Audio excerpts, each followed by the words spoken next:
and to secret proceedings. I think a new world order is emerging. An inside job? How dare you? How dare you? To create, so to say, mass-produced models of human beings arranged in some kind of a scientific caste system. We shall go on to the end. Caste system. We shall fight with growing confidence and growing strength in the air. We shall never surrender.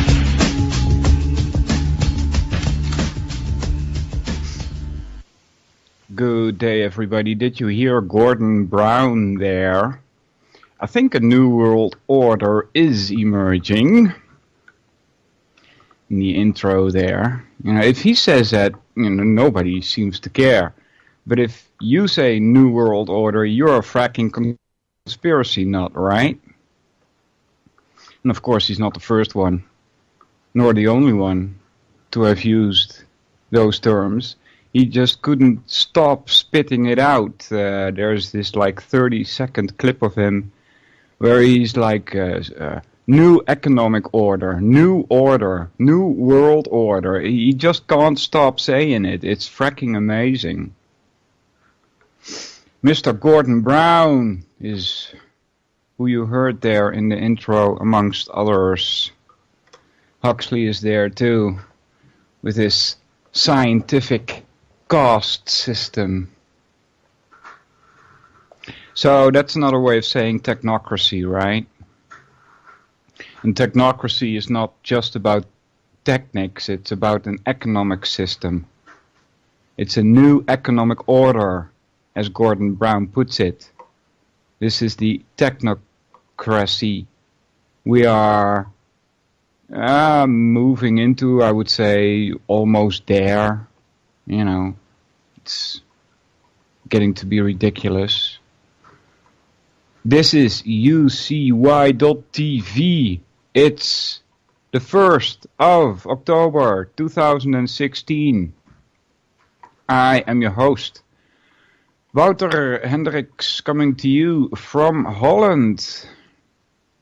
For the next 2 hours, the USA airwaves at UCY.TV have been taken over, hijacked by the Dutch resistance. Yeah. So I got my coffee. And I have some cigarettes here also. So let's light that one up. Let's see.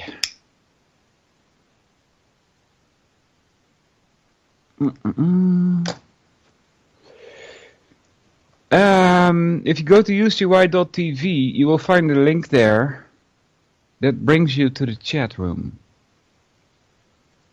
There's a couple of people there already.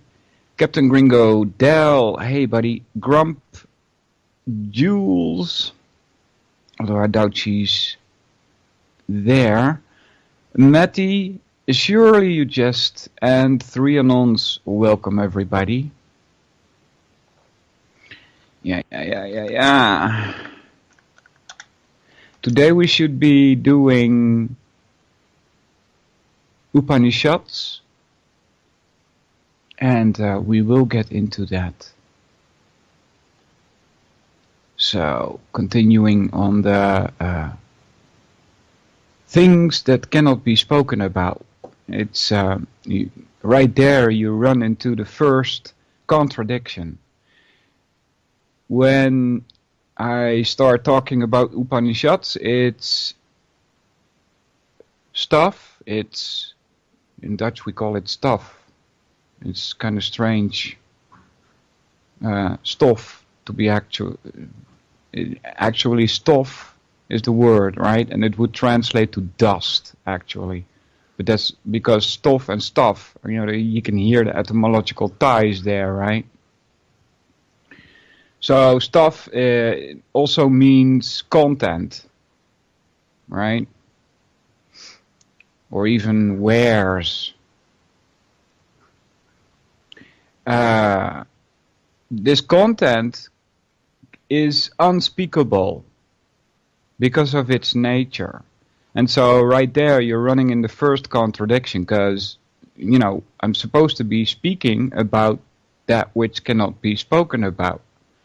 And this sets it unbalances your mind. That's what it does. If you are confronted with contradictions like that, your mind goes, what's going on here? This doesn't make sense.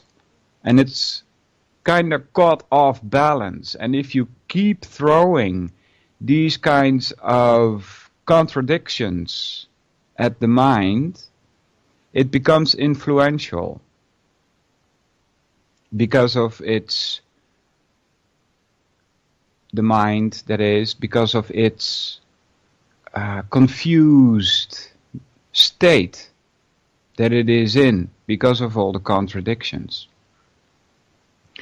And what you will see with these Upanishads, which are just part of the Vedas, is that there are many contradictions in there, and they will try and explain that away by saying that, well, that's because we are talking about something that is non-material, or non-thing, or no thing, or nothing.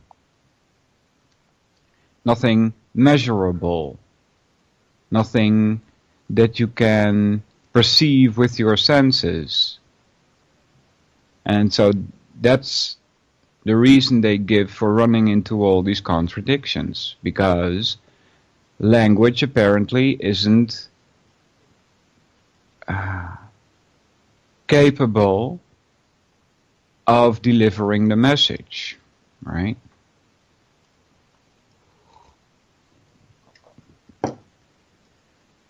That's one thing. Anyway, we were at the 13th Kanda, which is very short, with more footnotes than stanzas. I think it's called stanza, I'm not quite sure. One from the 13th says the syllable how, that's H-A-U, with a, we say a roof, we call it in Dutch, above the A.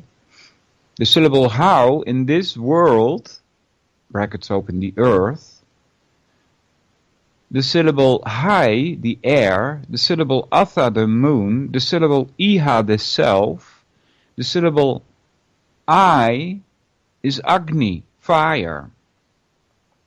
A lot of footnotes in this one, 2, 3, and 4.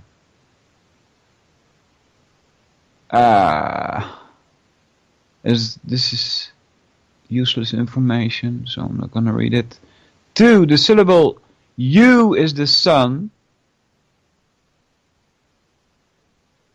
The syllable E is the nihava, or invocation. The syllable auhoi is the Vishve Devas. The syllable hin is pragapati. Svara, that stone, is breath, prana. The syllable ya is food. The syllable vag is virak. And then next, the 13th stoba syllable, the indistinct syllable hun, is the undefinable, the highest Brahman. Right, so here they use the word undefinable. Right, that's another one where your mind goes, undefinable, but wait a minute. This is a contradiction in itself.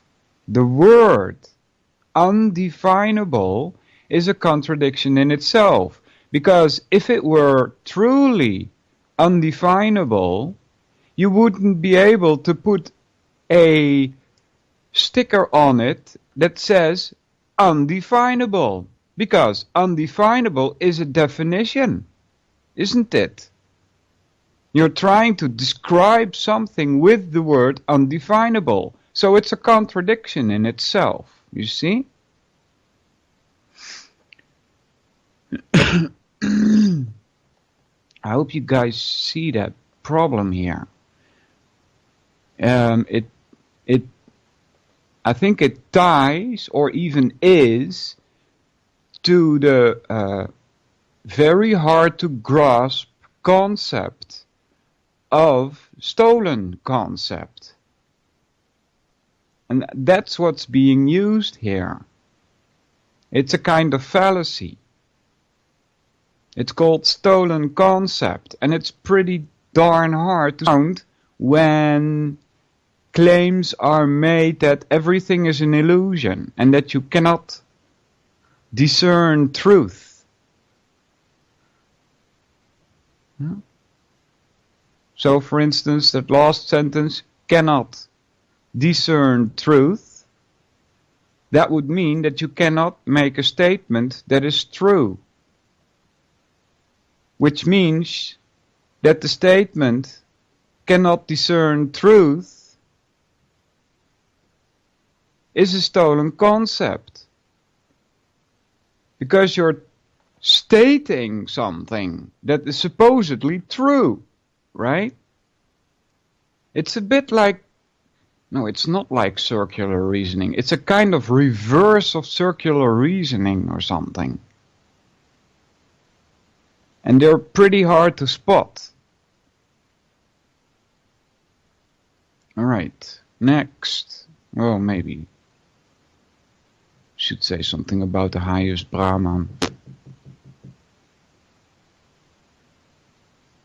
I told you about him 1 week ago, right?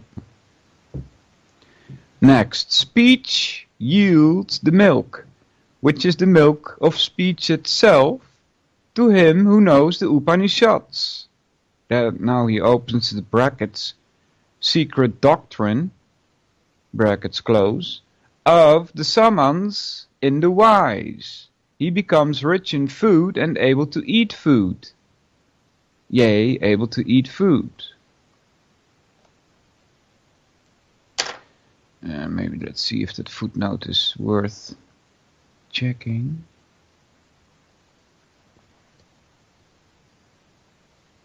Wealthy and healthy, the footnote says. Well, there's a etymological tie there. Is there? Let's check that. Wealth, health. Wilde, and in Dutch that would be wealthy. When we say wilde, you can hear the etymological tie there. Healthy, we say gezond. That's a different word. But we also have the word heel, which is also like a medical term, right? Healthy. Heel, we say in Dutch. Wilde and heel. So there does seem to be in the language itself, these two words are tied, maybe to the same root.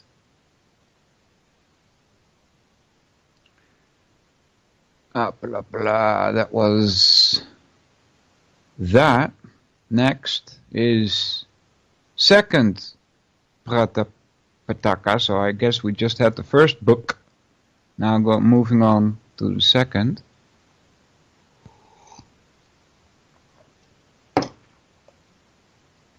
Meditation, this is also a small one. Meditation on the whole of the saman is good. And people, when anything is good, say it is saman. When it is not good, it is not saman.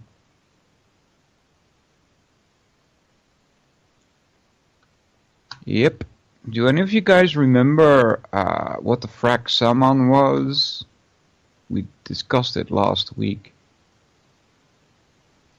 Thus they also say he approached him with saman, i.e. becomingly, and he approached him without saman, i.e. unbecomingly. Yeah. So this is the word becomingly and unbecomingly are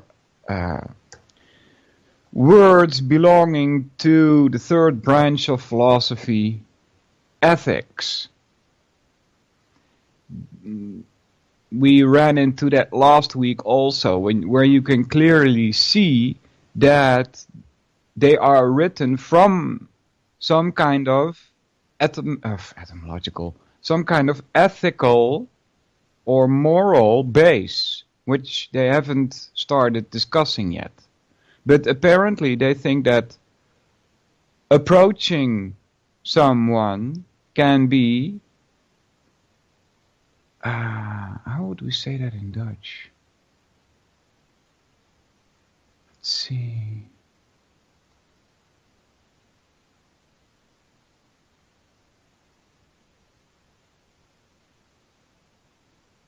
I would say that unbecomingly,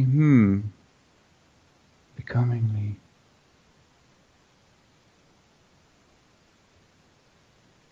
Behavingly. Good behavior. Right, that's best I can come up with at the moment. Becomingly would be like good behavior.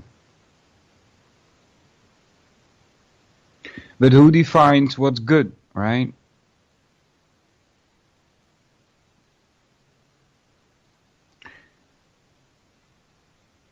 Three, and they also say, truly this is saman for us, i.e. it is good for us. When it is good, it is truly that is not someone for us. That doesn't make any sense, i.e. it is not good for us. When it is not good. Seriously? What are they trying to do here? All this repeating. And they also say, the people, they mean, truly this is saman for us, i.e. it is good for us when it is good. Yeah, no kidding, right? It's good for us when it is good. What's going on here? Again, I'm thinking that this is an attack on your mind. It's destabilizing to put this stuff in this order like that, this repeating.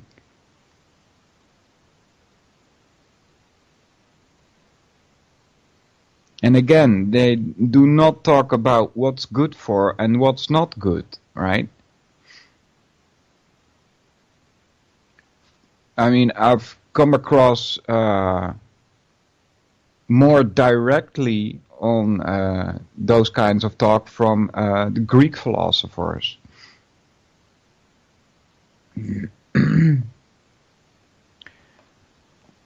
Hello, people in the chat. Jane, I saw.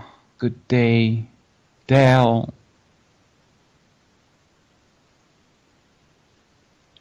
Keep soldering on. Be bipolar. Hey, buddy, how you doing?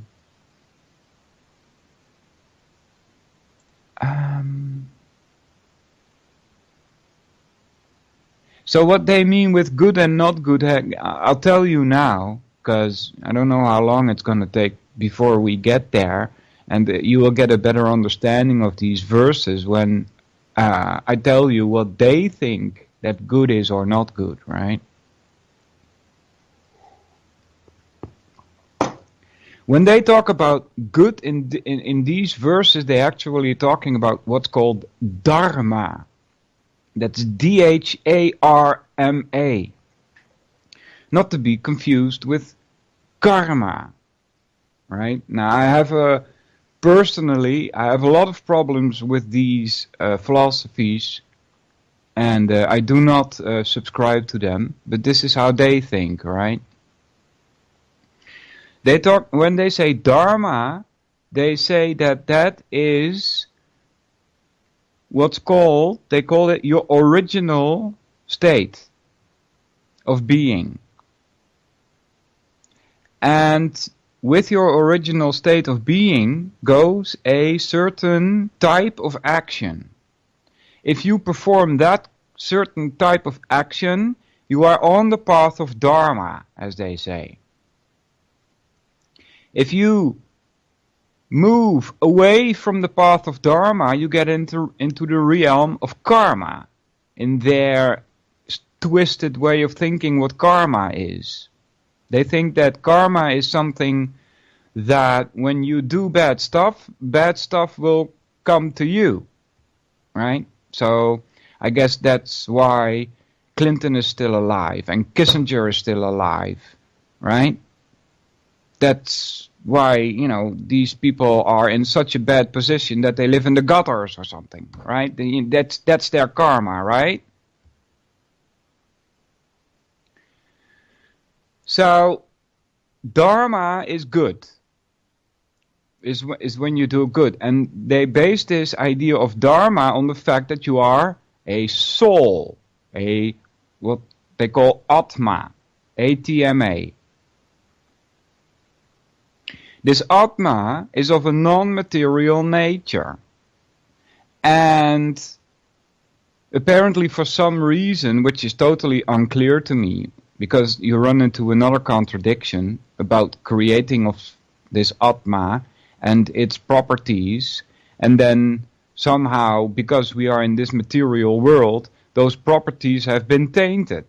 But didn't you just say that this non-material is not touched by matter in the Gita, right?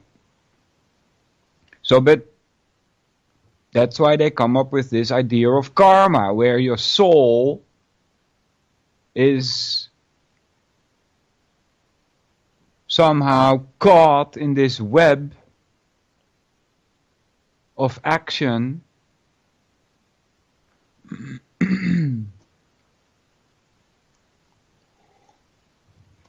and it's going to be virtually impossible to get out of that. They call it the eternal circle. Yeah, that's a double one too, right? A circle is eternal.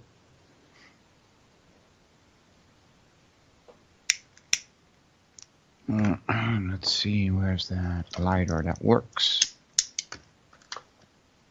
Otherwise, I'm gonna have to fix them soon.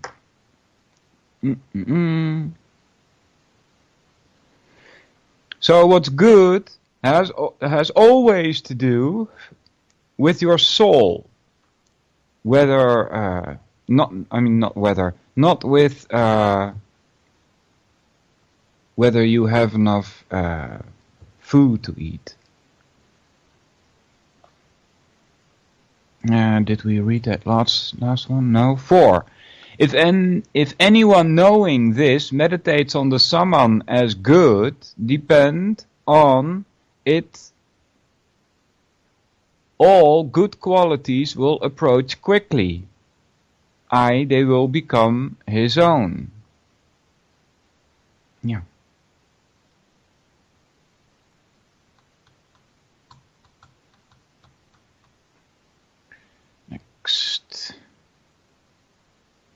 Second, only 3 verses. Let a man meditate on the 5-fold Samman as the 5 worlds. Sounds like 5 elemental energies. The Hinkara is the earth, the Prastava the fire, the Udgita the sky, the Pratihara the sun, the Nidana heaven, so in an ascending line.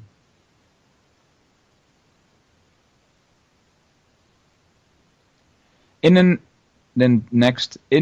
a descending line, the Hinkara is heaven, the Prastava the sun, the Udgita the sky, the Pratihara the fire, the Nidana the earth. So they're going up and down here. 3. The worlds in an ascending and in a descending line belong to him who knowing this meditates on the 5-fold Samman as the worlds.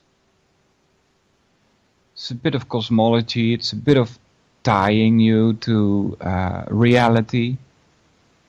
Don't think there's specifically anything wrong with this one. The third is only 2 verses. It's getting shorter and shorter. This is kind of strange, right? Why so few verses?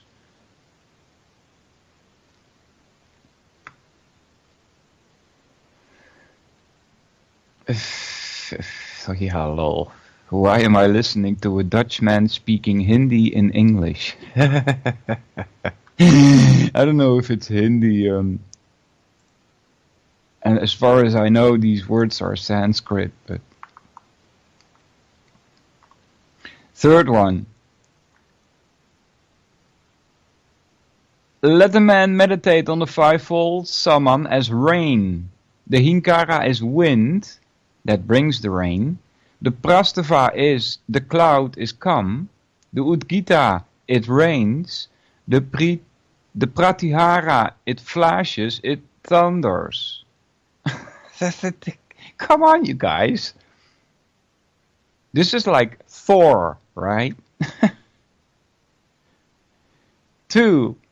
The Nidana is, it stops. There is rain for him, and he brings rain for others who, thus knowing, meditate on the fivefold Saman as rain. Rain makes me think of Indra, which is the god of rain. 4th, again, only 2 verses. Let a man meditate on the fivefold Saman in all waters. When the clouds gather, that is the Hinkara. When it rains, that is the Prastava, that which flows in the east. That is the Udgita, that which flows in the west. That is the Pratihara, the sea, is the Nidana. He does not die in water. Nay, he is rich in water, who knowing this, meditates on the fivefold Saman as all water. This is basically a continuation of 2 verses back.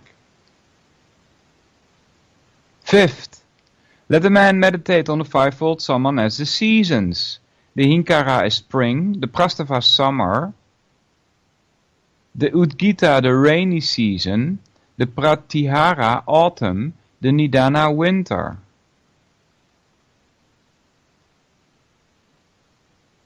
That's strange. They have 5 seasons. Then in Egypt it becomes 3, and we are now stuck with 4. 2. The seasons belong to him. Nay, he is always in season. Brackets open, successful, close. Who, knowing this, meditates on the fivefold Saman as the seasons.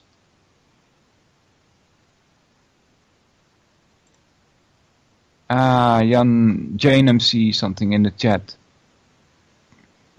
As Hindi is my mother tongue, I believe that Sanskrit and Hindi are a bit same, but Sanskrit is more complicated than Hindi, as it includes Rup or Rup and Dhatu Rup. No English words for those, which is easier in Hindi. Also, it has 3 genders. In Hindi, the verb changes with the gender, but in Sanskrit, it does not. Most of the Hindi words are derived from Sanskrit, but they have some differences in spelling. According to me, if you learn Hindi, you will be able to understand Sanskrit properly, but I'm not sure about reading and speaking, as both the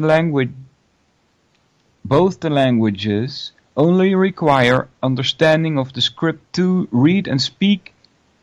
Pronunciations are totally same. Sanskrit is easy, but Hindi is easier. Answers from answer.yahoo. Thanks, Jane. Yeah.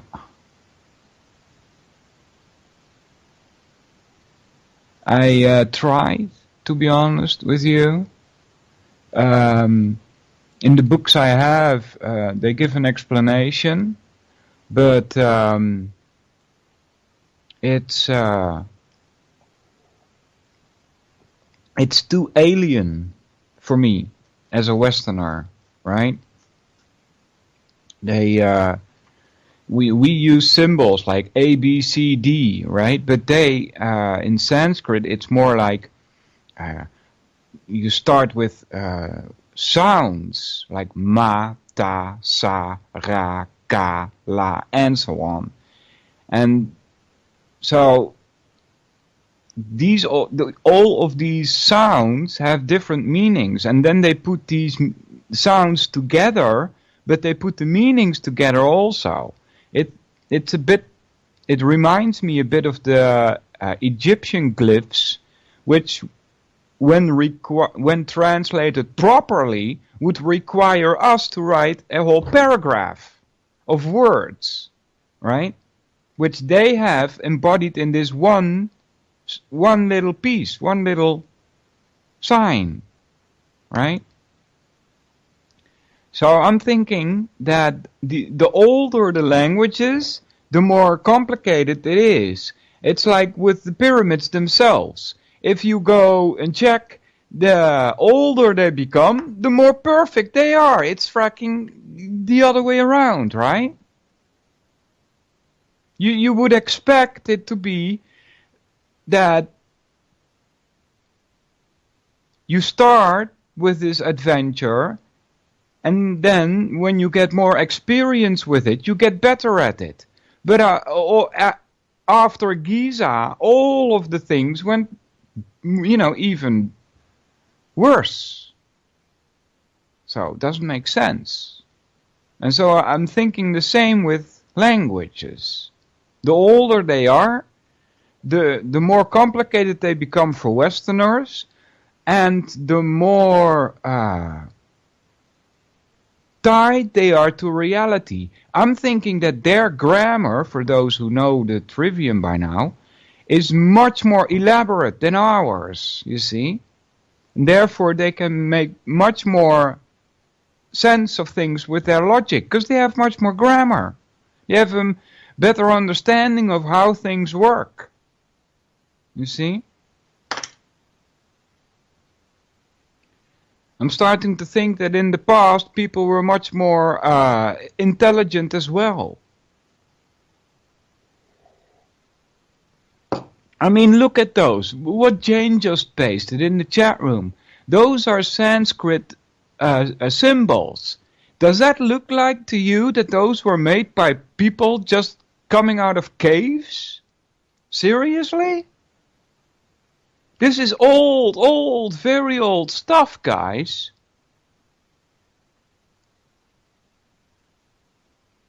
There's a problem there. It's filled with contradictions, especially if you're totally indoctrinated into the Western mindset.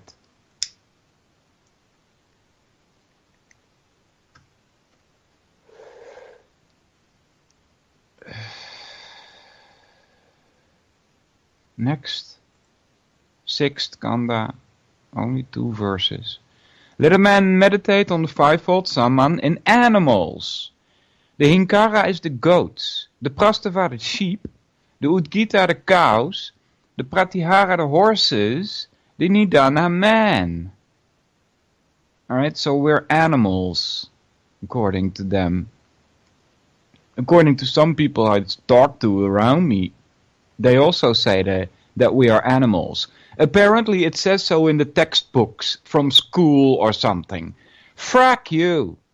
I don't agree. There's a fracking difference between a cat and a man. There's a difference between a dog and a man.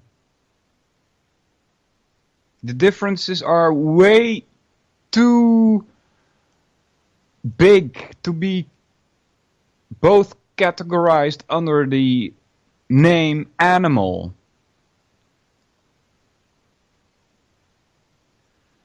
Two, animals belong to him. Nee, he is rich in animals, who, knowing this, meditates on the fivefold Saman as animals. Basically this is just an introduction into the idea that there's a flora and a fauna, and it's more I can't make of this.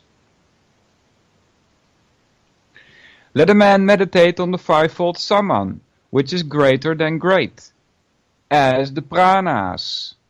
Now there they say senses. Prana is prana. Maybe it's not the same word. The hinkara is smell. The prastava speech. Okay. These are now I'm reading this wrong. They're meditating on the fivefold Saman as senses, which they call pranas. The hinkara is smell, that's your nose. The prastava is speech, which is your tongue. Yeah. Don't forget about that little thing in your throat that actually makes it able for us to speak. The Udgita sight is the eye. The Pratihara, hearing, is the ear. The Nidana, mind. These are one greater than the other. All right. So now they're putting these things together, and I think that's good. There's no problem here. They did that in I don't know where. It might have been the Gita or it might have been the Srimad Bhagavatam, where I learned about this. Is that these 5 elements that I've told you now many times, right? They are tied to 5 senses, but then these 5 senses, they're also differentiated. You have action senses, as they call them. Action senses, see? So smell, your nose, would be the lowest action sense.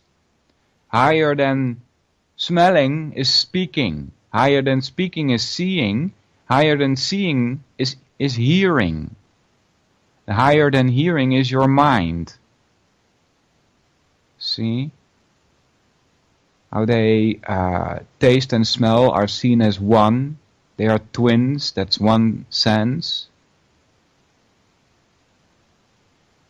Because speech is to the tongue, which of course you use when speaking.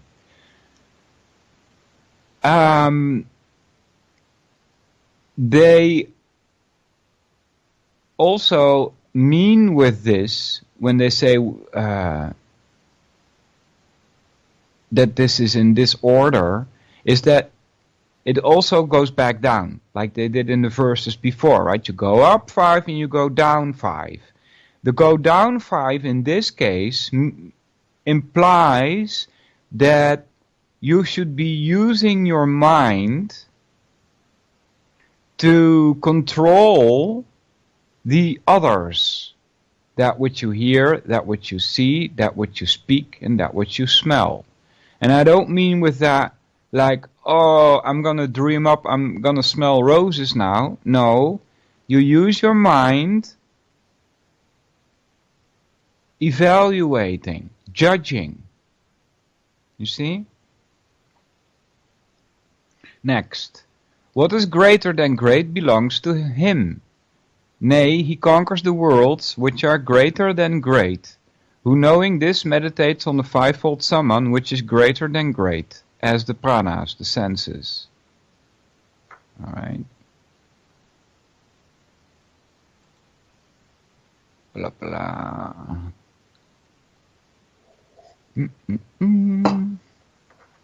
You can call in if you like. Phones 718-717-8296, or you can contact me at Skype. Solvinur, SOLVINUR.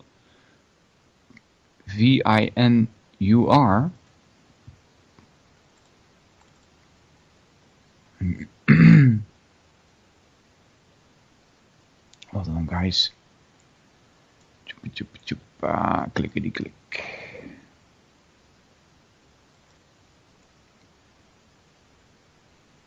Next, for the sevenfold Samman. Let a man meditate on the sevenfold Samman in speech.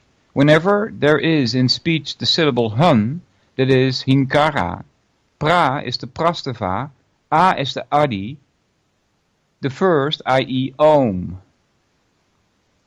2. Ut is the udgita, pra the pratihara, upa the upadrava, ni the nidana. 3. This is, we had this one. Strange, right? They're repeating it. Speech yields the milk, which is the milk of speech itself. To him who knowing this meditates on sevenfold Samman in speech, he becomes rich in food and able to eat.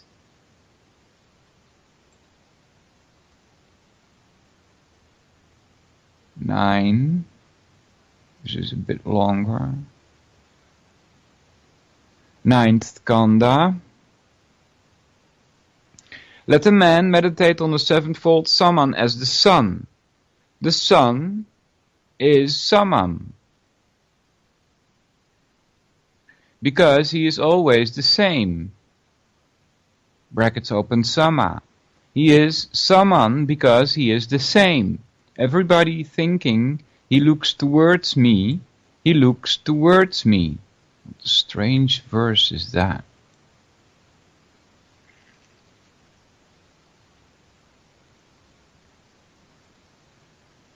As again, it says here, the sun is Samman because he is always the same. And then he is Samman because he is the same. It's again this repeating, right? This is off-balancing. Everybody thinking he looks towards me, he looks towards me. Again, this repeating, strange.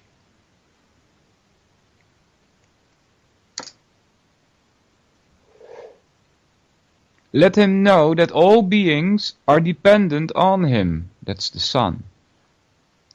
What he is before his rising, that is hinkara. On it animals are dependent. Therefore animals say hin before sunrise. For they share the hinkara of that Samman, the sun. Alright, so this just reminds me of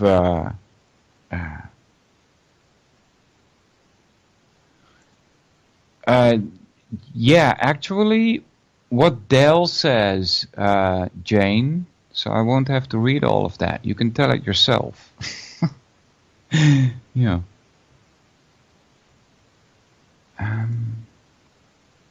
So, back to the text. What this reminds me more of is the very old days. Even older days than I was just mentioning. That when, like, we didn't even control fire. That far back. And don't go by the Western ideas of when we discovered fire, by the way. I'm thinking like 200,000 years ago or something. Maybe even before that, I'm not sure. Because, you know, it's pretty hard to know what the consciousness level of the people was around that time ago.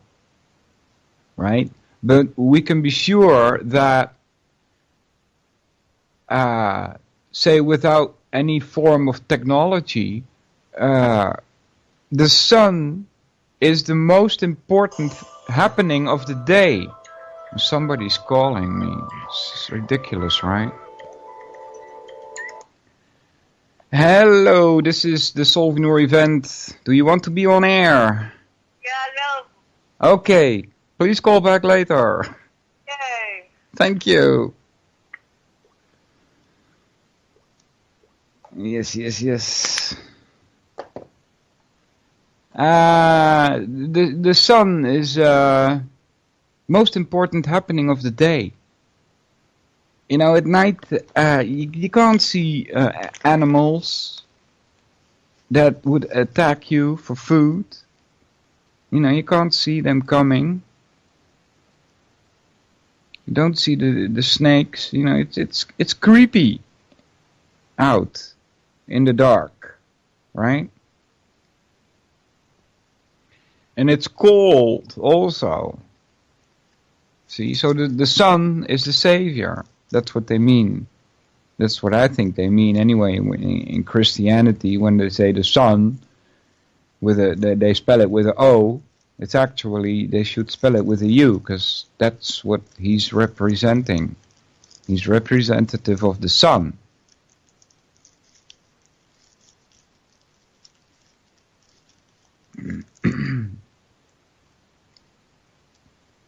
Hold on, guys.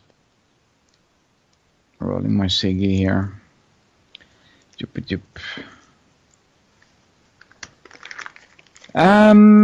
Blah, yes.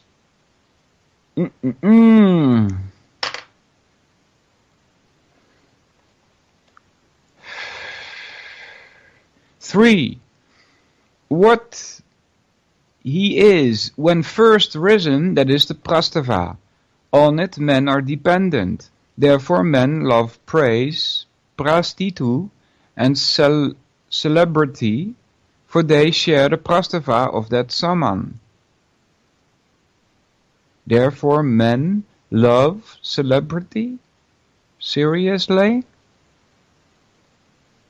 Is that like a pointer to the nature of most people? Let's just put it that way. That they look to the stars, quote unquote, right? They look for celebrity, you see? Look for the stars. Is that like a trait of sheep, so to speak? Next, what he is at the time of the Sangava, that is the Adi, the first, the Om. On it, birds are dependent. Therefore, birds fly about in the sky without support, beholding themselves, for they share the Adi, the Om of that is Saman.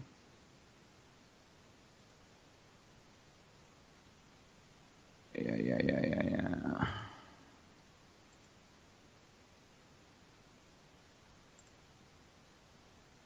Let's see. Hold on, guys. That's okay.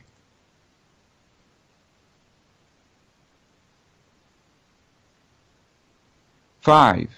When he is just at noon, that is the Udgita.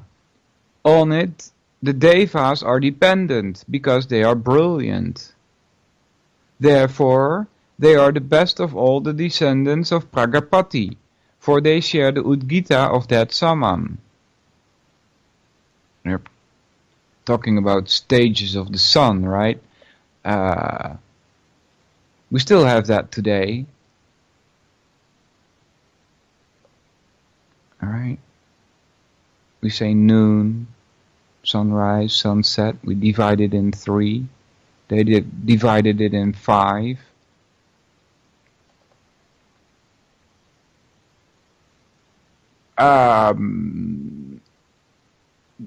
I'm thinking this has more to do with timekeeping.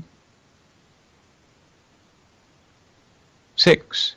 What he is after, that's the sun. What he is after midday and before afternoon, that is the pratihara. See, so now we're sure.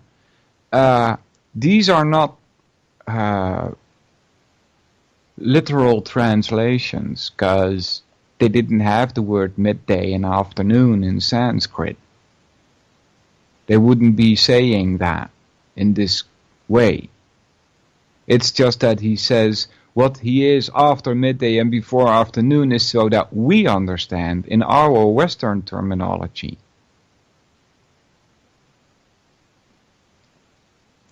That is the pratihara.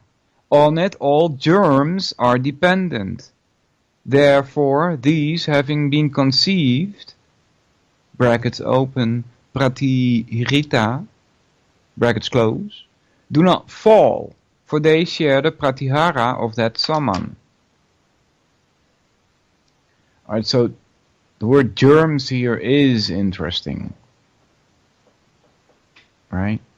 If there is a Sanskrit word for that, then we should logically conclude that they knew about them.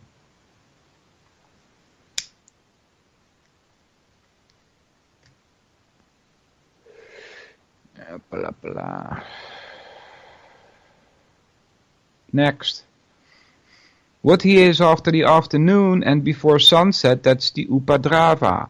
On it, the animals of the forest are dependent. Therefore, when they see a man, they run to the forest as a safe hiding place, for they share the upadrava of that saman. 8. What he is when he first sets, that is the nidana. On it the fathers are dependent, therefore they put them down, nidadati, for they share the nidana of that saman. Thus a man meditates on the sevenfold saman as the sun.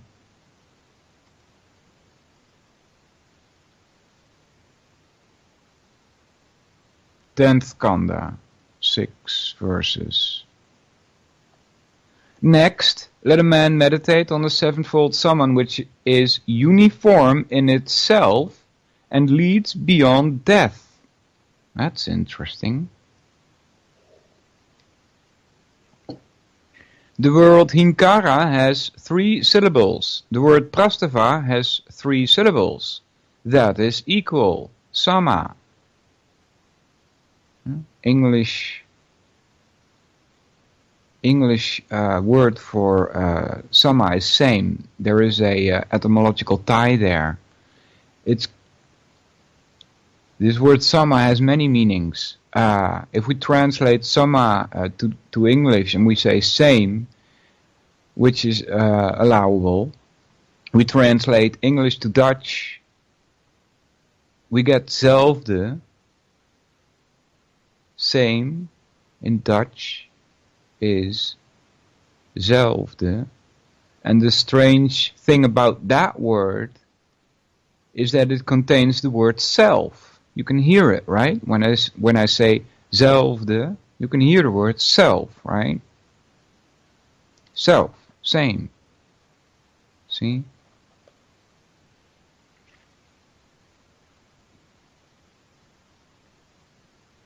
Three, the word Udgita has 3 syllables. The word Upadrava has 4 syllables. With 3 and 3 syllables, it should be equal. 1 syllable being left over, it becomes trisyllabic. Hence, it is equal. So what the heck is that?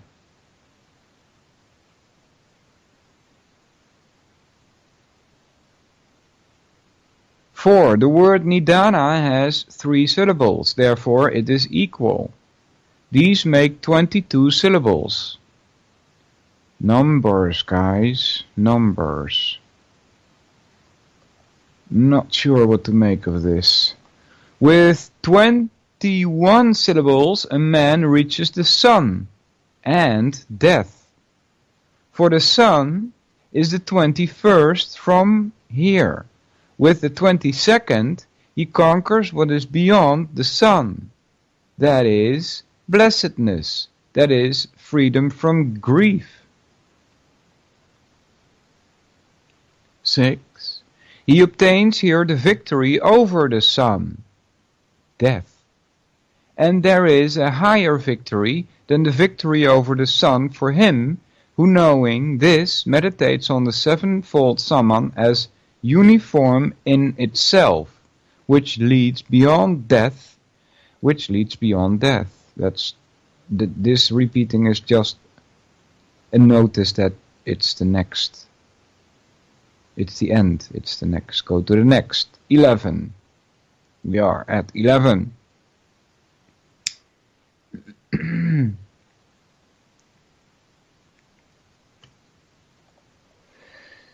1. The Hinkara is mind, the Prastava speech, the Udgita sight, the Pratihara hearing, the Nidana breath. That is the Gayatra Saman, as interwoven in the 5 pranas. Yeah, I did, Vince, but since I can't, since my fracking sound is still fracked up, I need to fix that first before I can actually start inviting people, you understand? I have to be able to record, you see? I can't, go to these people and say, well, it's only possible Saturdays 10 a.m. EST. That's not an invitation, you see? You got to be able to say that we can record this at any time that you like. You see, that's much better. But for that, I got to fix. Commenting on the chat here. You guys should be in the chat. To, I guess, Jane or whoever is supposed to call in, it doesn't matter. Shirley, Dale, who cares? Doesn't matter. The point that I wanted to make about calling in is the following. If you go out of your house and you meet strange people while you're standing in the bus or at the groceries or whatever, and you hear somebody say something, and in your mind it goes like, hey, but that's not correct because I know that blah, blah, blah, blah, blah.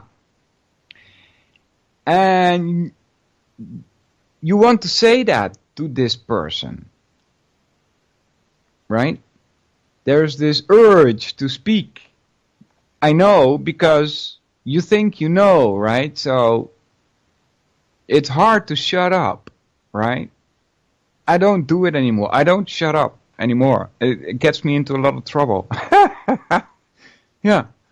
But it's rhetoric, right? And you should practice your rhetoric on air with people that you know won't call you conspiracy nutcase or something. This is just practice so that you can, in real life, in the so-called fake world, yeah, real life in the fake world, right? When you talk to people, you have a little bit of experience speaking, you see? That's how you should use this opportunity that you get to call in. 718-717-8296.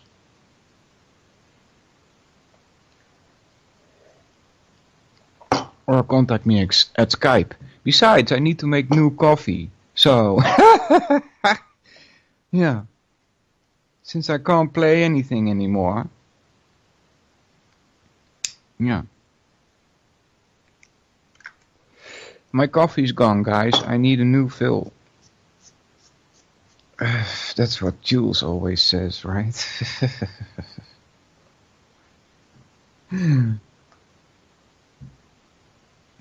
No, Vince. Thank you. Alright, 11th Kanda. The Hinkara is mind. The Prastava speech, the Udgata sight, the Pratihara hearing, the Nidana breath. That is the Gayatra Saman, as interwoven in the 5 pranas. 2. He who knows thus knows this Gayatra interwoven in the pranas, keeps his senses, reaches the full life, he lives long, becomes great with children and cattle, great by fame. The rule of him who thus meditates on the Gayatra is, be not high-minded. Wow, this is like from left to right, right?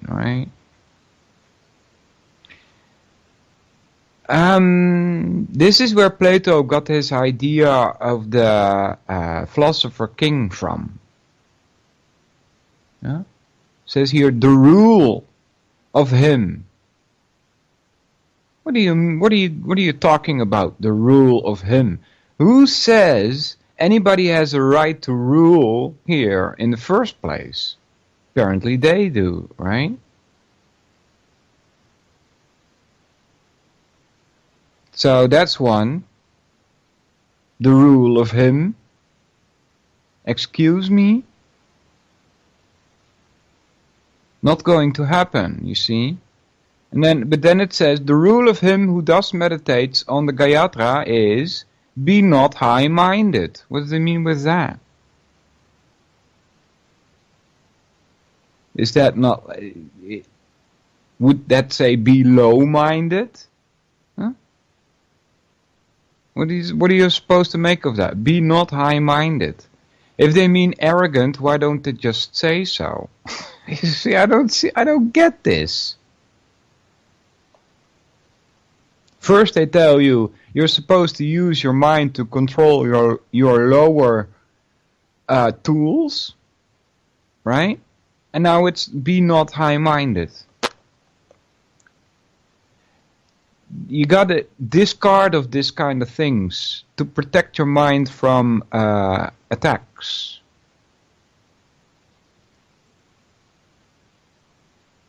Twelfth Kanda. The Hinkara is, he rubs the fire sticks. The Prastava, smoke rises. The Udgita, it burns. The Pratihara, they are glowing coals. The Nidana, it goes down. The Nidana, it is gone out. Dit is the Ratantara Saman, as interwoven in fire. Now that's an interesting one. This is a good one. Now you know they're talking about a period when they actually mastered fire, see? The Himkara is, he rubs the fire sticks. The Prastava, smoke rises. This is a good explanation of how to make fire. This is good rhetoric, you see? Next. He who does, oh, by the way, I forgot the call. Yeah.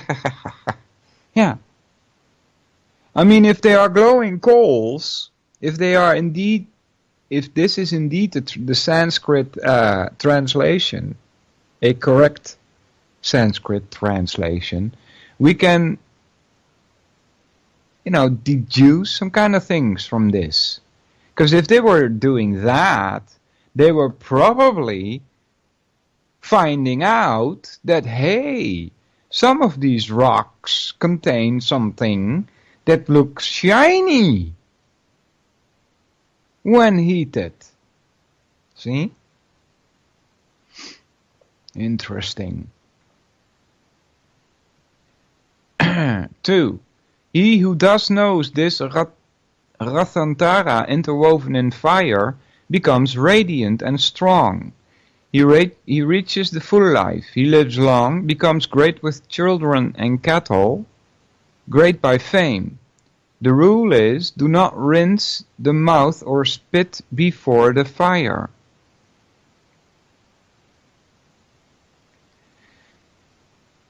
Alright, so that's an ambiguous use of the word rule in the first and the second time we're discussing this now. I'm thinking in the first one they really mean rain. That's how it comes across. Wow, the 13th is just this. Next follows the Vamadevya as interwoven in generation. And then there's a whole footnote, but nope, not gonna read that.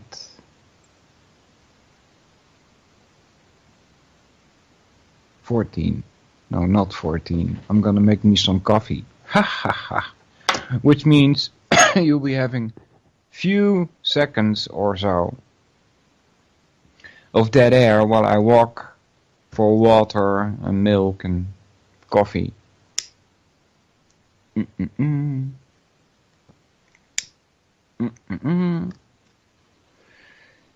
I'll paste the link in the chat in case you're wondering where I am. at the bottom you can just click back, or no, not back. You can click next. Can you click back at the top? No.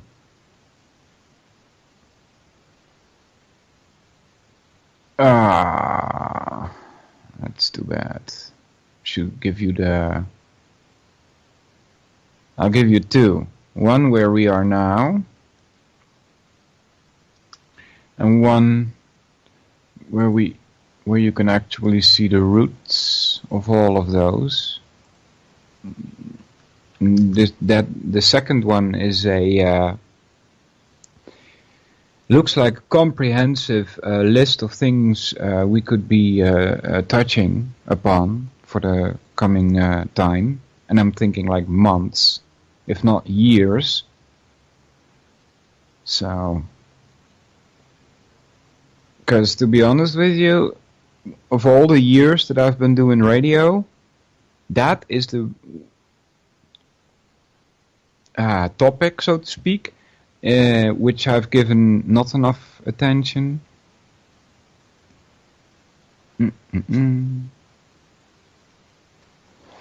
Alright, so have a glance at those pages I posted. I'll be right back.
Not done yet.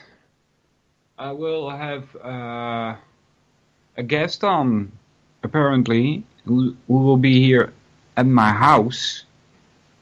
As an old friend of mine, colleague, used to work with him, and he is all into this kind of stuff.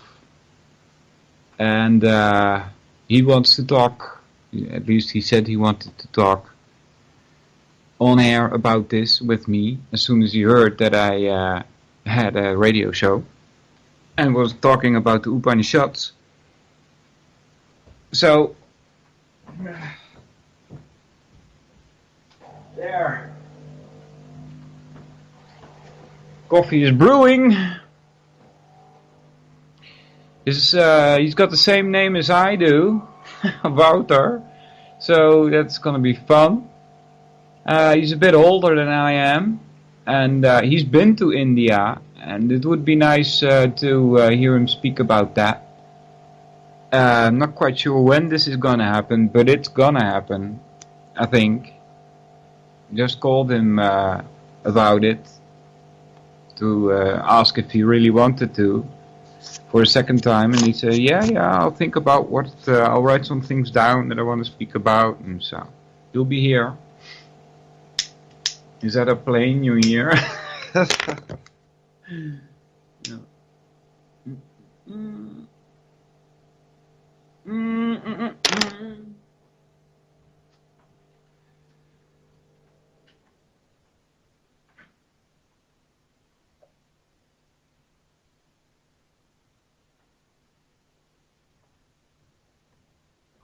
So,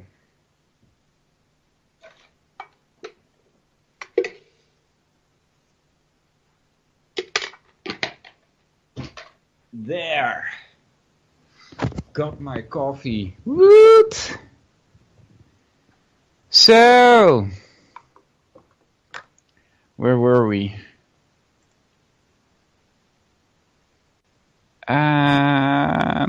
Is this where we were? 14th? Rising, the sun is Hinkara. Risen, he is Prastava. At noon, he is the Udgita. In the afternoon, he is Pratihara. Setting, he is Nidana. That is the Brihat Saman, as interwoven in the sun. Footnote. The sun is Brihat. The Brihat Saman is to be looked upon as the sun, or the Brihat has Aditya for its deity. 2. He who thus knows the Brihat as interwoven in the sun becomes refulgent and strong. He reaches the full life.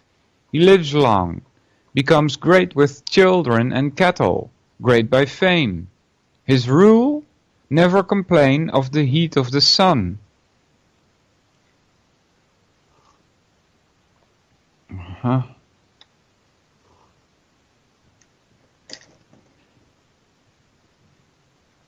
Next. Good coffee.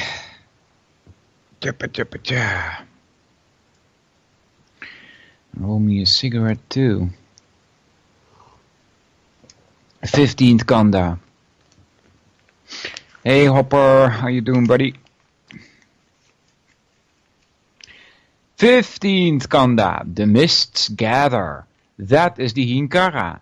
The cloud has risen. That is the Prastava. It rains. That is the Udgita. It flashes and thunders. That is the Pratihara. It stops. That is the Nidana. That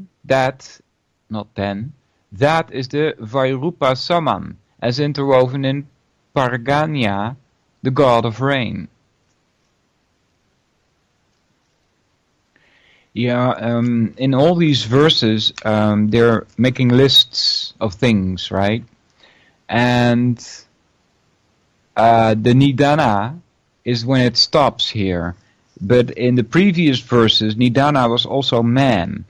And you can be sure that they see links between all of these verses on all of those levels.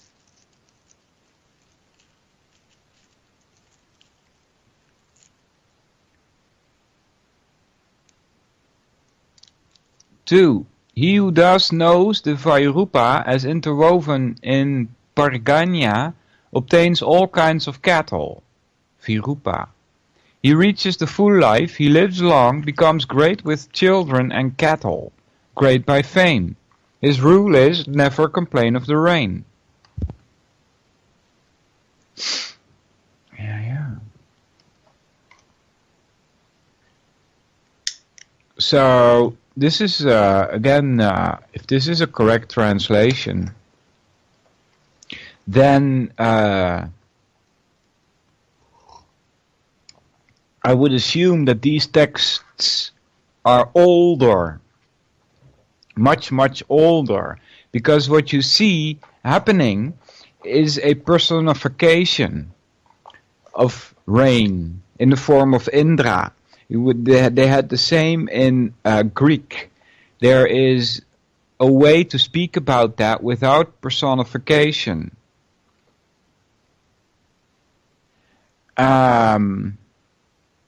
They knew where rain come from. That's apparently this is the correct way of explaining where rain comes from. The mists gather, the clouds rise, it rains, right? Why do the mists gather? Because of the sun shining on the water. It's not that hard, right?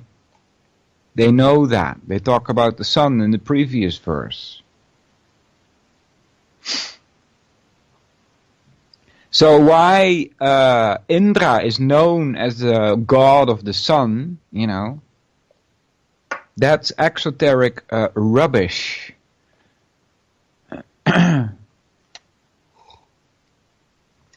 And I'm suspicious of mind control.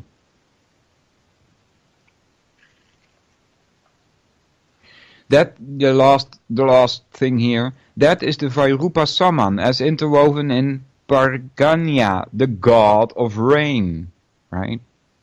They don't even spell that with a capital G.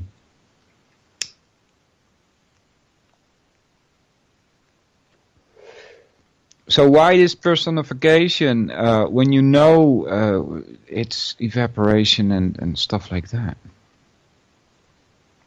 2. He who thus knows the Vairupa as interwoven in Parganya, nature forces, obtains all kinds of cattle, Virupa. Virupa, I'm thinking this also means something else than cattle.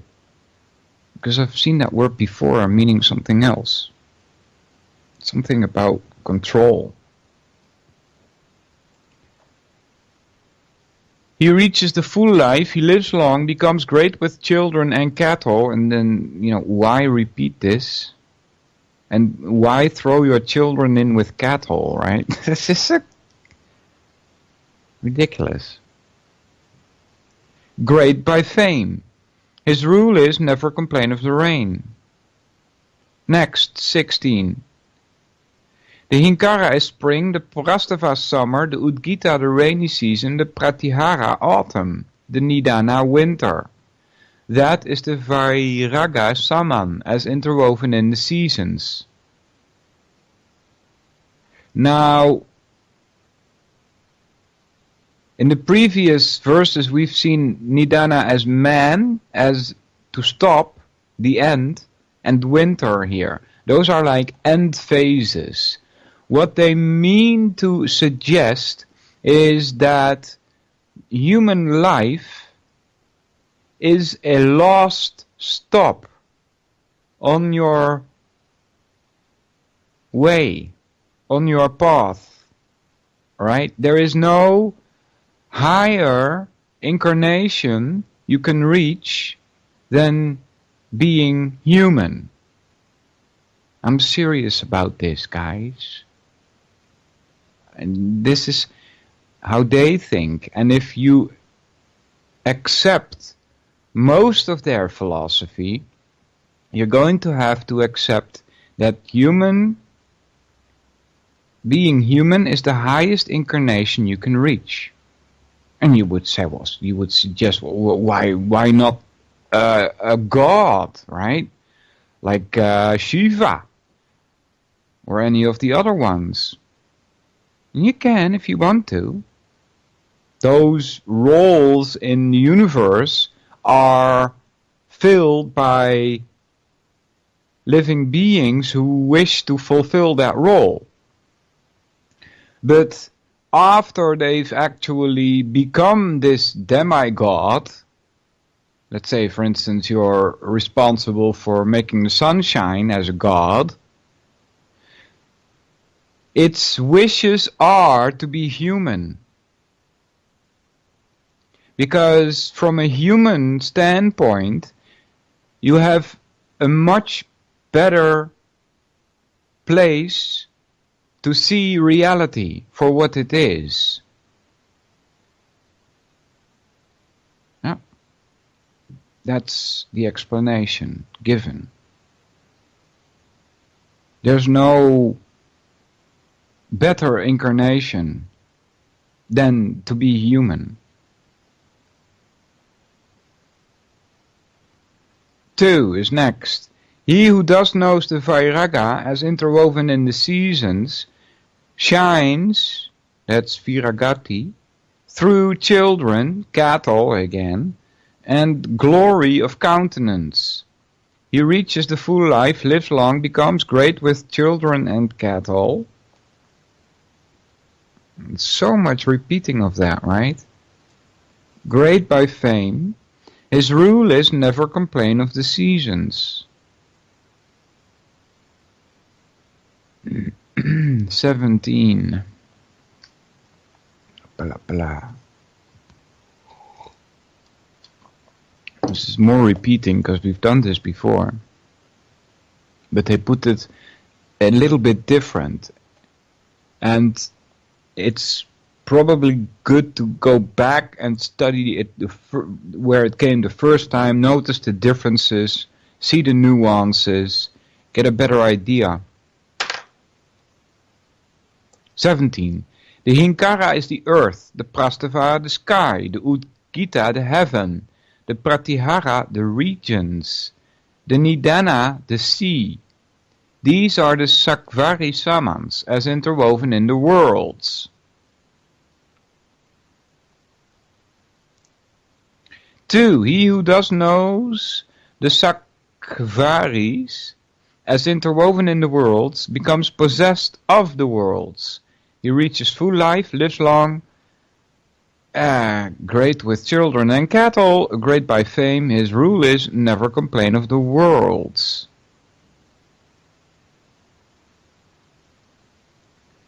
The footnote says the Sakvari are sung with the Mahanamis. These are said to be water, as the worlds are said to rest on water. Remember, in their explanation of the universe, the bottom half is filled with water.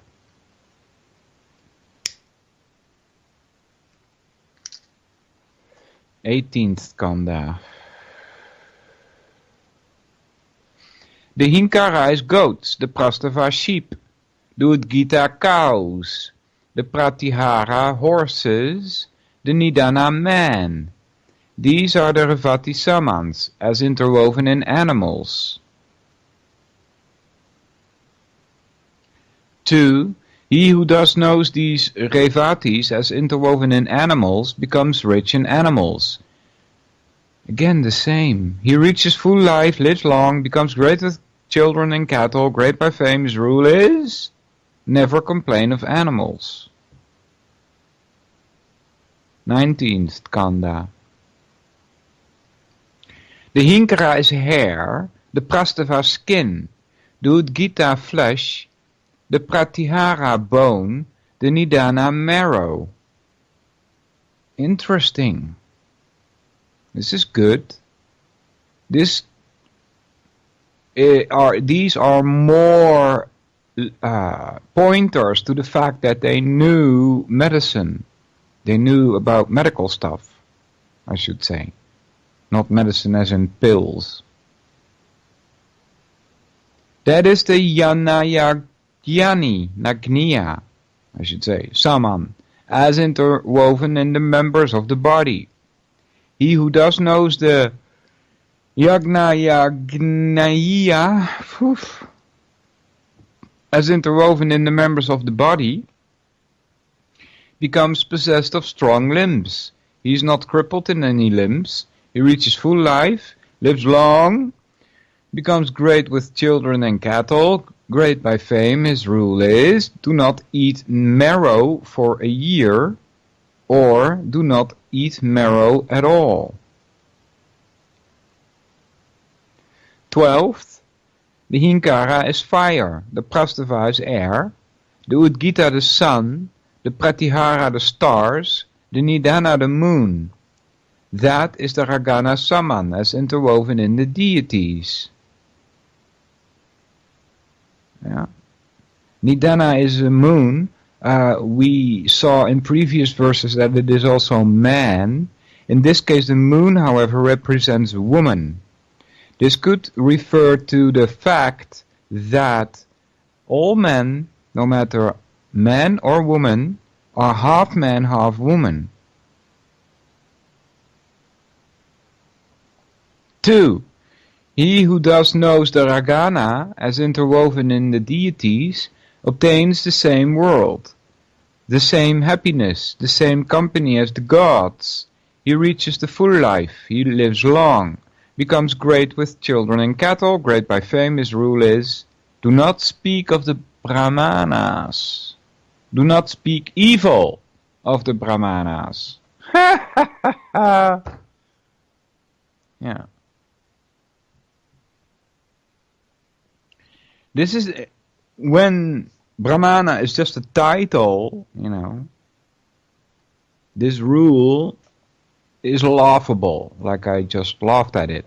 Do not speak evil of Brahmanas, because there are many evil Brahmanas in India. They're just out to get you. When, however, you are truly a Brahmana, you have the human properties, you do not do evil, right? Then there's no reason to speak evil, right? It's a blanket statement, right? Do not speak evil of Brahmanas. It doesn't matter what it says for Brahmanas. If it says, do not speak evil of X, why not? If X does evil, it should be spoken. It's simple as that.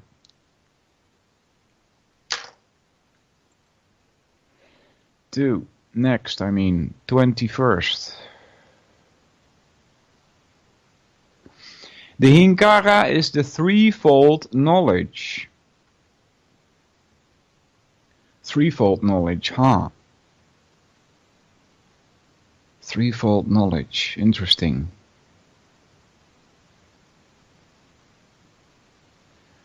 The Prastava, these three worlds. The Udgita, Agni, which is fire. Vajju, which is air. And Aditya, which is the sun. The Pratihara, the stars, the birds and the rays. The Nidana, the serpents. Gandharvas and fathers. That is the Saman as interwoven in everything. Gandharvas are like elves, I think.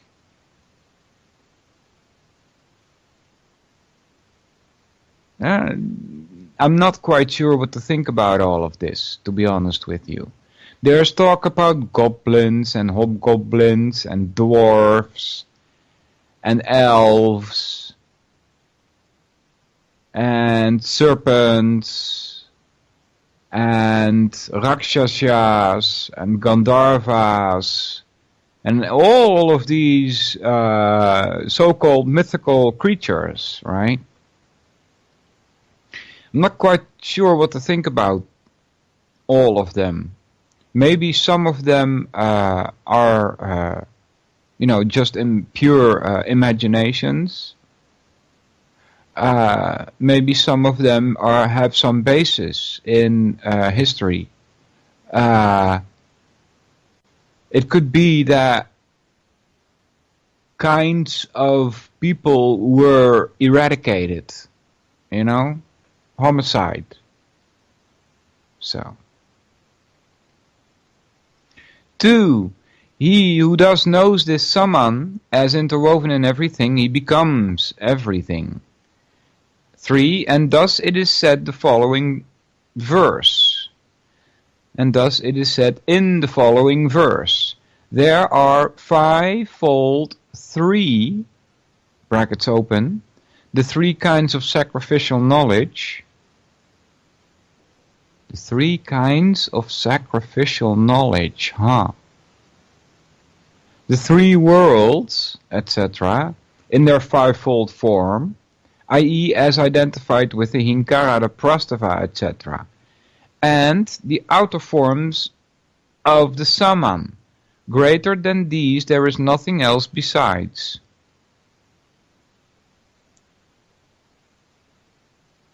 For he who knows this knows everything. All regions offer him gifts. His rule is, let him meditate on Saman, knowing that he is everything. That he is everything.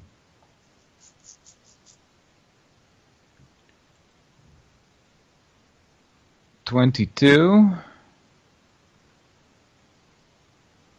The Udgita, of which a poet said, I choose the deep-sounding note of the Saman as good for cattle belonging to Agni, the indefinite note belonging to Pragapati, The definite note to soma, there's soma, the soft and smooth note to vaju, the smooth and strong note to Indra, the heron-like note to Brihaspati, the dull note to Varuna.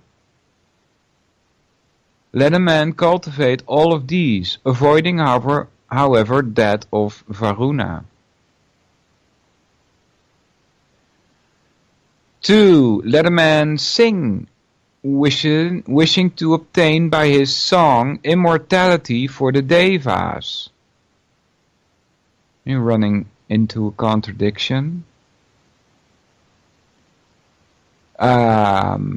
There's no need to be singing for immortality when in the Gita it is explained that you are already immortal. That word immortal is a bit of a joke. It's like I am mortal.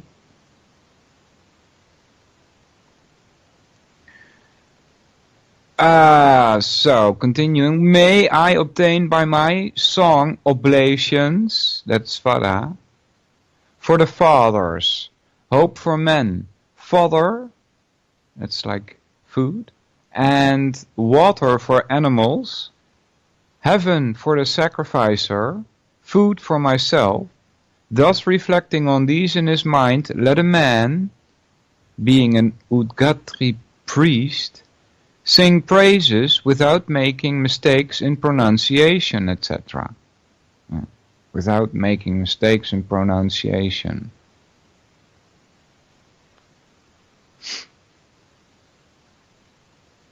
And it's, I don't know why they stress that, but they do.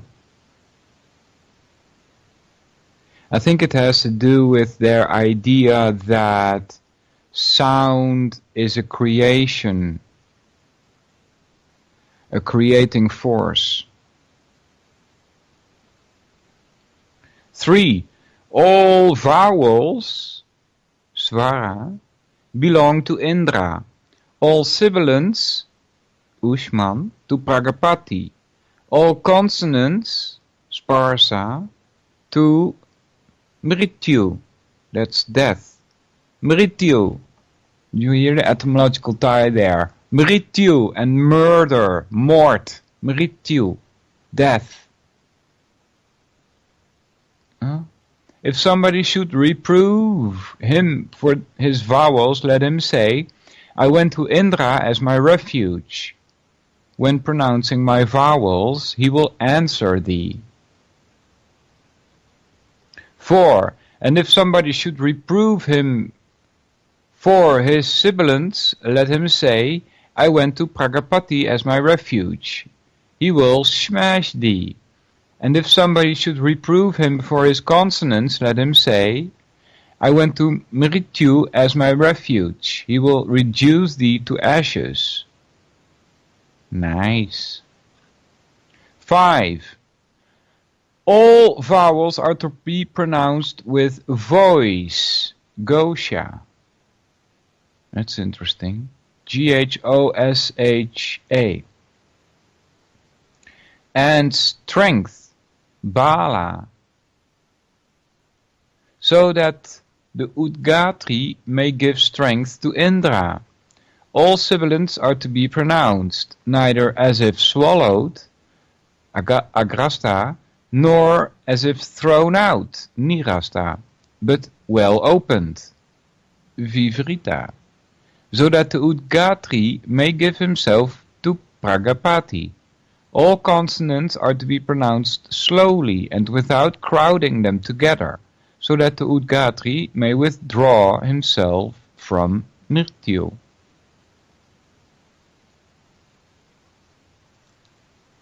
Next, 23rd. There are 3 branches of law. Sacrifice, study, and charity are the first. So, 3 branches of law, huh? Sounds like a well domesticated society, doesn't it?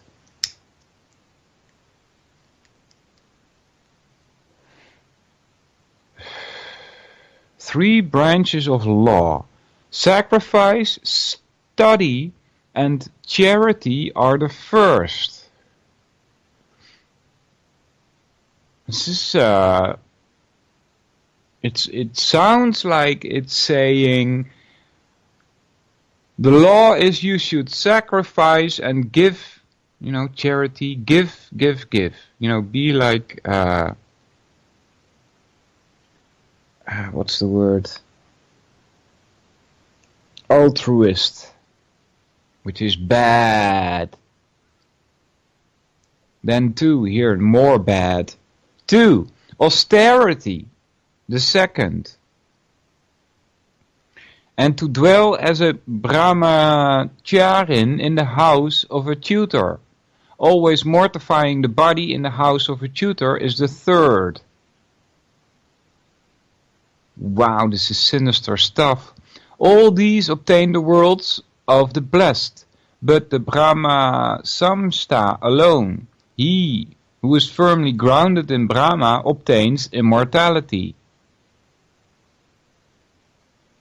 Yeah. This is fear-mongering. This is pure fear-mongering. This is saying you should act like this or else you will not become immortal. This is insane. 3.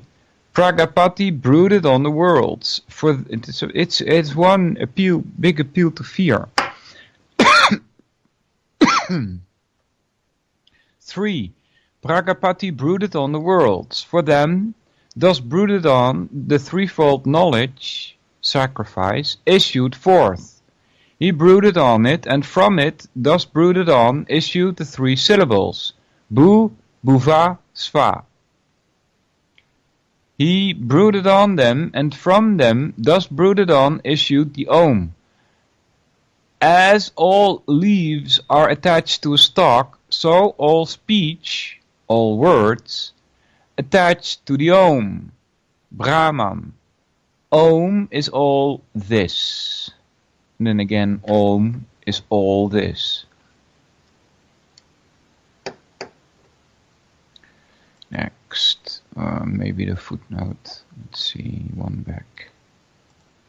One back footnote.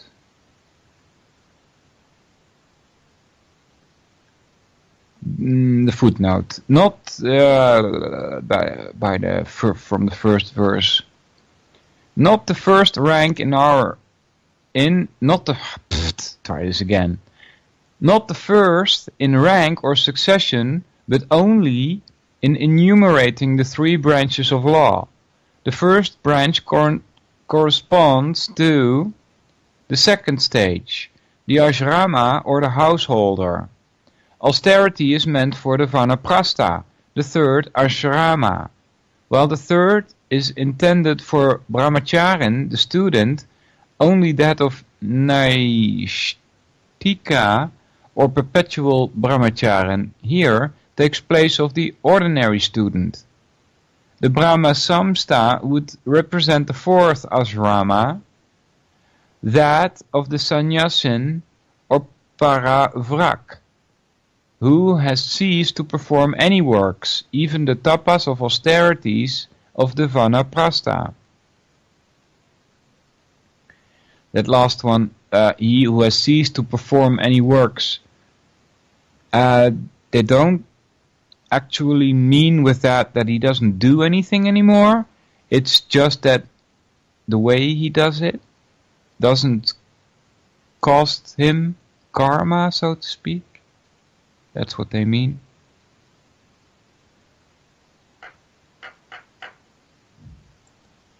Next. 24. The teachers of Brahman, brackets open, Veda, declare, as the Pratasavana, morning oblation, belongs to the Vasus, the Mayandina Savana, noon oblation, to the Rudras, The third savana, evening libation, not oblation. It's morning oblations, and then they go to libation, with noon and evening, strange. The Rudras, the third savana, to the Adityas and the Vishvedevas.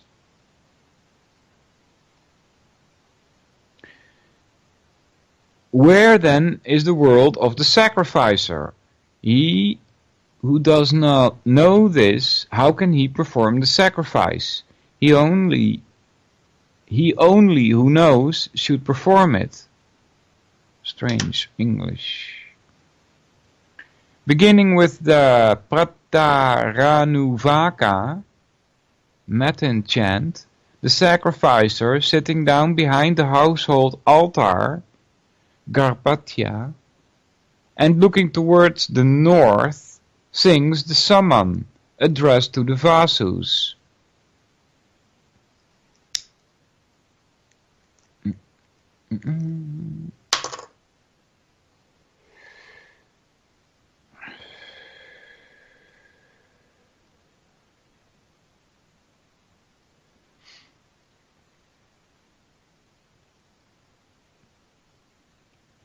Open 4 is open the door of the world, the earth. Let us see thee, that we may rule on earth. 5. Then he sacrifices, saying, adoration to Agni, who dwells on the earth, who dwells in the world. Obtain that world for me, the sacrificer. That is the world for the sacrificer.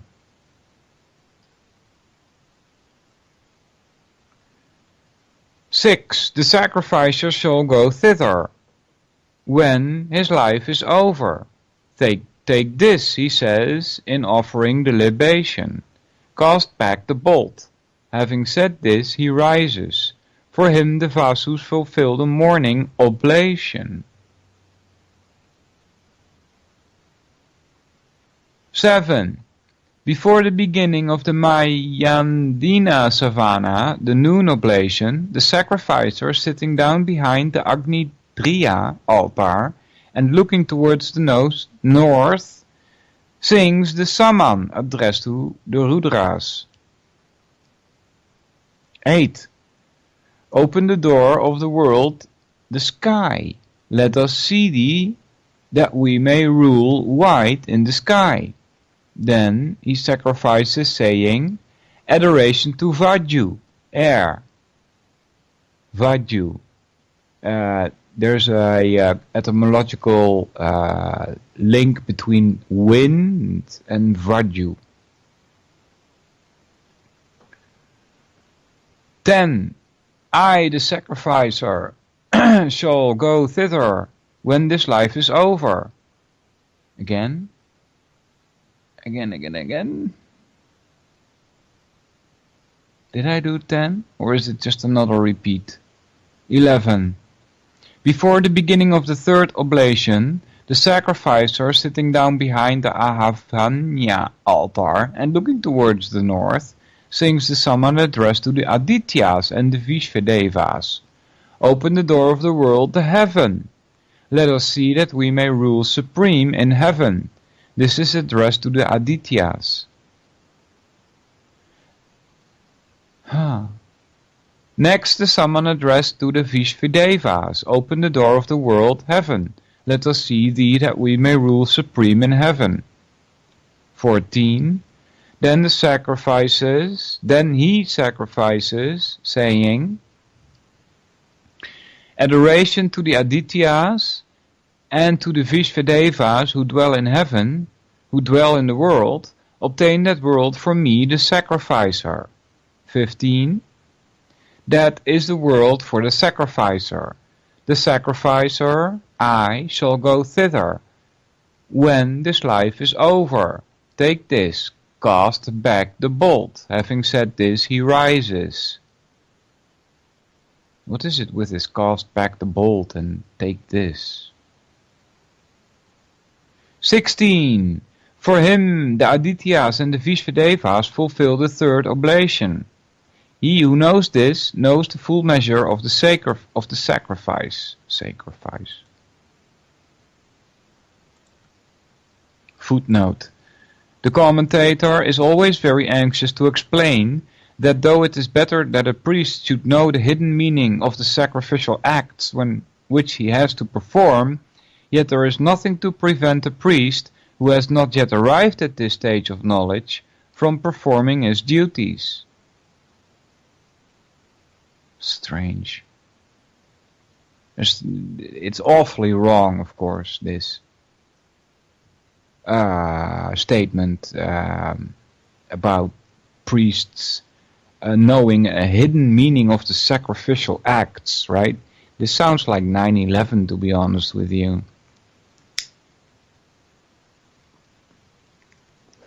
I hope I'm not making too big of a jump there for you guys, but it screams 9/11, you know?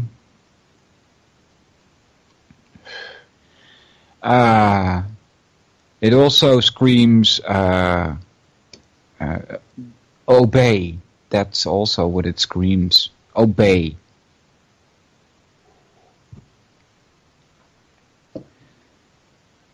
It's hideous. It's what it is.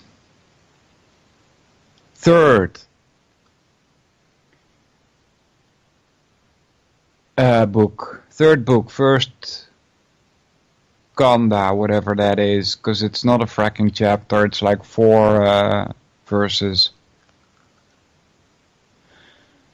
1. The sun is indeed the honey of the Devas. The heaven is the crossbeam from which the sky hangs as a hive, and the bright vapors are the eggs of the bees. What the heck is that?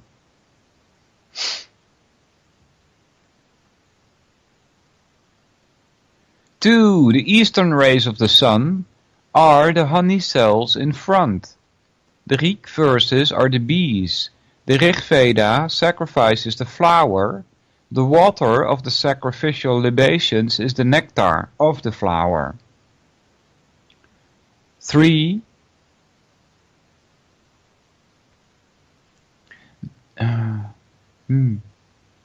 Never mind. 3.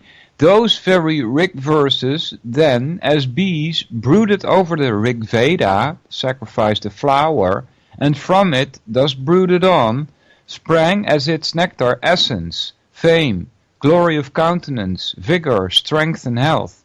Yeah, that's what I was thinking just a couple of seconds ago. This is, again, a hint at more advanced knowledge of how plants work, how pollination works. Next, 4. The essence flowed forth and went towards the sun, and that forms what we call red, rohita, light of the rising sun. Second, 1. The southern rays of the sun are the honey cells of the right. The yugas verses are the bees. The yagur, I say yuga, it's yagus. The yagur Veda sacrifice is the flower. The water of the sacrificial libations is the nectar of the flowers. 2.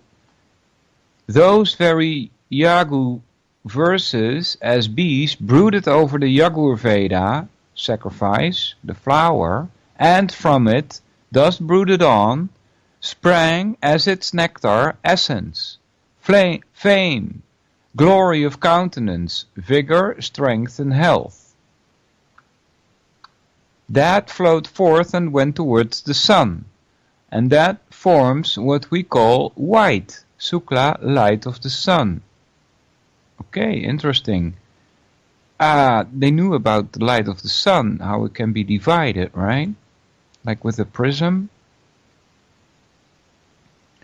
The western rays of the sun are the honey cells behind.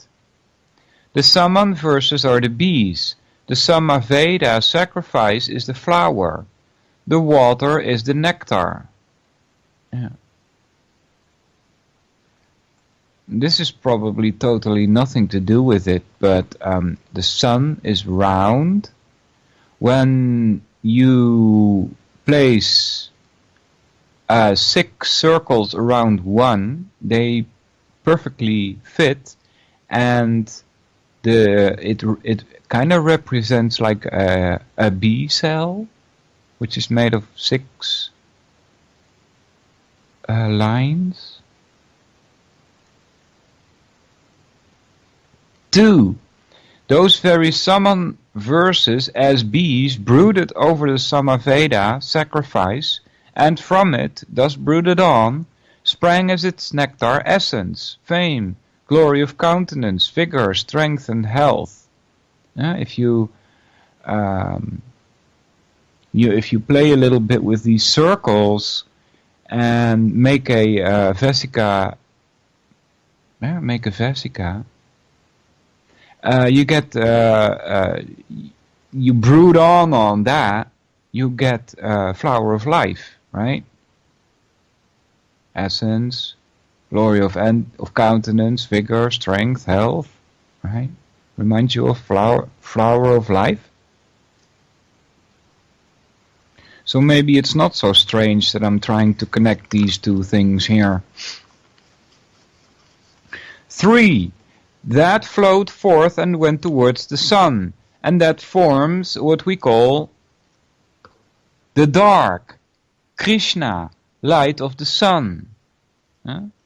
Krishna, you may have heard that before, major player in Bhagavad Gita, explains Arjuna about things.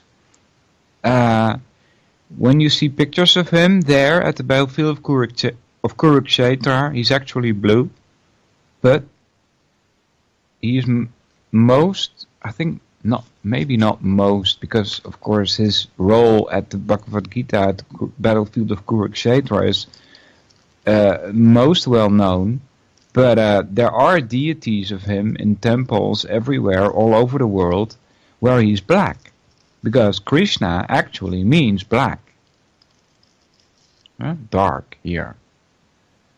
That flowed forth and went towards the sun, and that forms what we call the dark light of the sun. That's strange, right? What would be dark light of the sun? Are they talking about frequencies we can't see?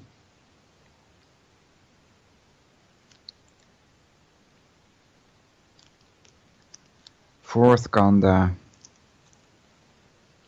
1. The northern rays of the sun are honey cells on the left. The hymns of the Atharvangiras are the bees. The Itihasa Purana, the reading of the old stories, is the flower. The water is the nectar. They're referring back here to many scriptures, right? Do you know that I think it was 80% of this stuff has not even been translated? That's not so good. That stuff should be translated.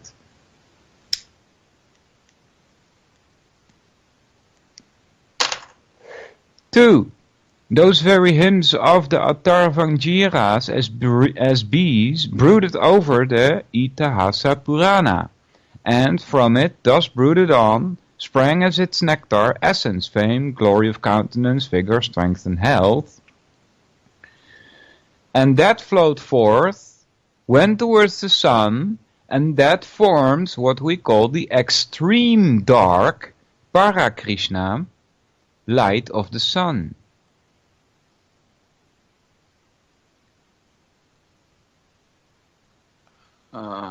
Footnote. As there is no Atharva Veda sacrifice properly so called, how would you even know that, right? I just said, I know this for a fact, 80 or 90% hasn't even been translated. So how can you say there is no Atharva Veda sacrifice? Anyway, as there is no Atharva Veda sacrifice, properly so called, we have corresponding to the Atharva Veda hymns the so-called fifth Veda, the Itasa Purana. This may mean the collection of legends and traditions, or the old book of traditions. Though I didn't even know about that. That's interesting. We should get those.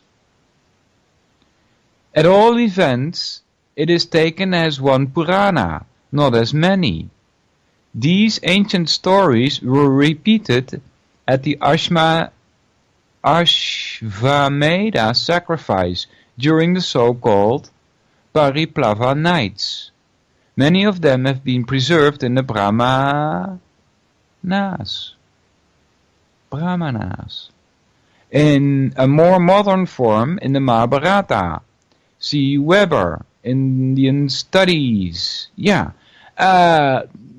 True, in the Mahabharata I know for a fact that these stories are ancient. And they're very nice to read.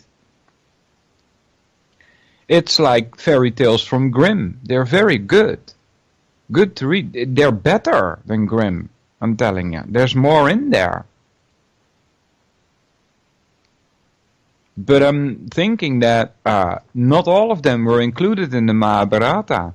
The Mahabharata, the Gita is a preparation for the Mahabharata. But even the Mahabharata is just a summation, and it's fracking huge. And that's just an essence of things. See?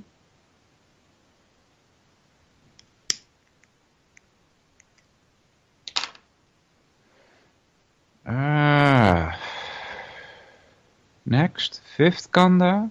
Oh, we are at 57. Maybe we should stop. Oh, blah, blah. Yeah, Del. Yeah. So, thanks a lot for listening, everybody. In the chat room, still there. Captain Gringo, Del, Grump, Hopper, Jane, Joe, Jules, Matty Clues, Surely You Jest, Solvinur, that would be me, Vincent, and 3 Anons. Thanks a lot for listening, guys.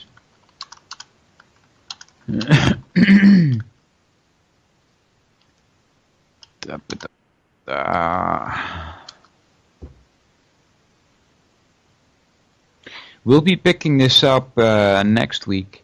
I'm not quite sure if I will keep following, just the next at the pages below.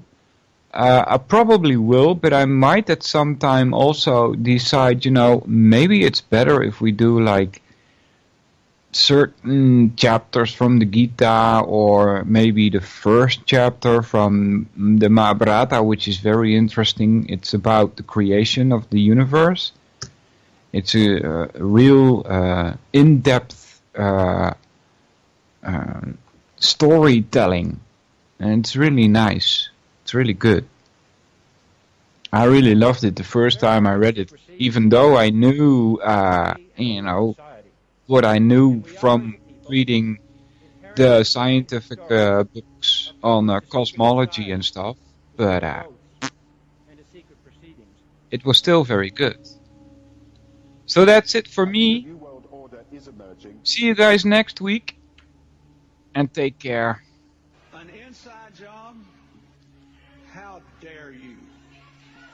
How dare you?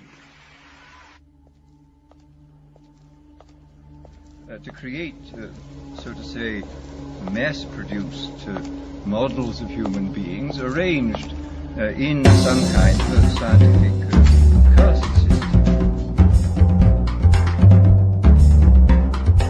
Hey, this is JJ Inc., and when I'm on planet Earth, I listen to UCY.TV.